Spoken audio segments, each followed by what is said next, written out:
So in this video, I'm going to be talking about the slut walk. And basically the slut walk was a series of protests. Okay, it's considered a movement to raise awareness and protest against grape culture, okay, quote unquote. And in no way do I condone rape. It's going to be a hard no, but there's just some interesting numbers to look at when it comes to this, okay? And this all sparked because of an alleged comment by an officer, Michael Sanguetti, a Toronto police officer, and he had stated on January 24th of 2011, we just want to keep that date in mind, that women should avoid dressing like sluts in order not to be victimized, quote unquote, okay?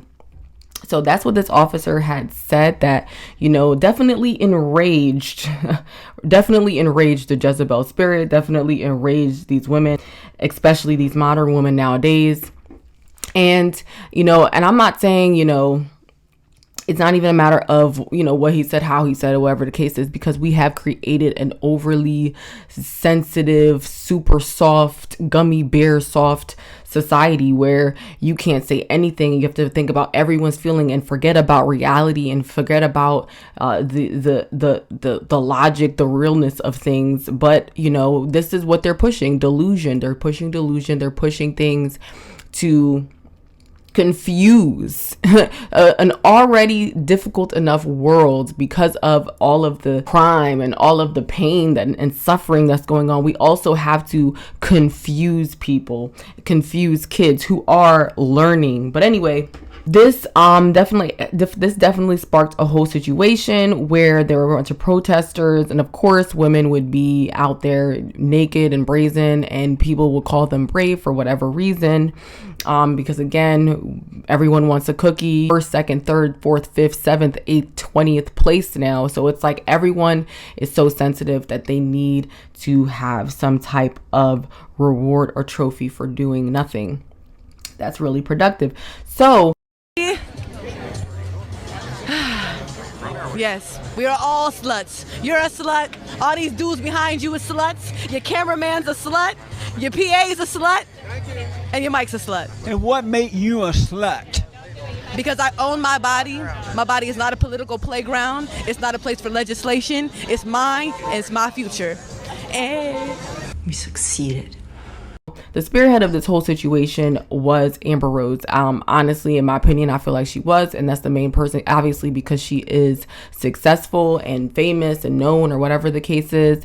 And I remember these times. I was actually coming into womanhood at this time, and I remember seeing all these commercials on MTV. I kept seeing her doing some type of, you know, walk. Well, now that I know, it's called a walk of no shame, which, you know, originally is the walk of shame, and it's the walk of shame for a reason. If you feel a certain type of way after that, it's for a reason. But of course, feminists will try to mix and contort things in their favor, and basically give themselves no shame for, you know, how they're acting. And I'm not, you know, I'm not casting stones. Everyone has done something, okay? It's the fact that when you care about somebody, you're going to bring it to the light. You're going to tell them about themselves, right?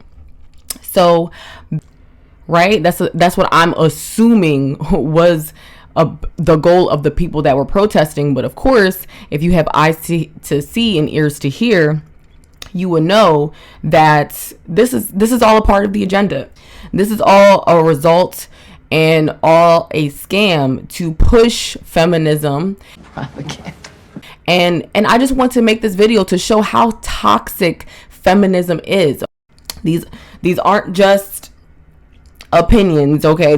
This is actual numbers, okay? This is actual numbers. Yes, wow, and of course, these definitely aren't opinions, because we could see how feminism has destroyed, you know, the family structure, has created a bunch of lonely single women, okay? Because time will tell. Time will tell you the truth on things. Time will tell you the truth on things to make you know that it's actual fact. It's actual fact that, you know, feminism is poisonous. But of course, you'll have people that'll think, oh, you what do you know? So here we are. So you see that this happened in 2011. And this chart, this is 2012. Now, as you can see, 2011, it was like, you know, it's whatever. But as you can see, as these protests are going on, okay, because again, there was an interview and they said they come in with this idea immediately. It was nothing for them. Of course, Jezebel is going to want to retaliate and prove a point for nothing, which the point, you know, there was no point proven. Like, what point were they trying to prove here? Because in 2011, it seems like the you know, grape was on a decline from the 90s. No, not seem like. It definitely was, right? It was on a decline. And then suddenly you have a huge spike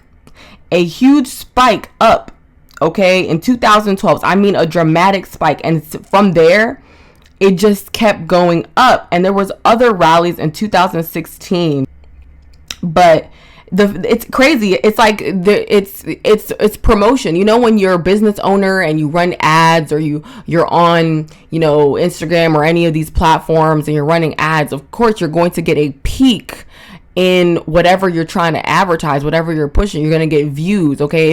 If you sit in the background, if you stay stagnant for, you know, however, even a day, you'll notice, you know, a dip in views or whatever the case is. It's just interesting to see the pattern that on these exact times, grape increases. It increases. It's either there's a bunch of women lying, okay, and, you know, feminists aren't going to accept that because, you know, they feel like, oh, you know, you Me Too movement, and, you know, and again, I'm not, you know, discrediting the ones that aren't lying, okay? Because the women that do lie make the women that are actually going through something, it just makes it makes it bad for the truth tellers. But it's either that, but everybody can't be lying, right? I mean, look at this. The numbers speak for themselves. I haven't heard of the slut walk in the recent years, and look how the numbers have declined in the 2018, 2019, 2020 and going down, right? I really hope that they can see this. Okay, it's a part of an agenda, people. It's a part of this scheme to create chaos, destroy the family, create, you know, ironically feminism, masculine women through feminism.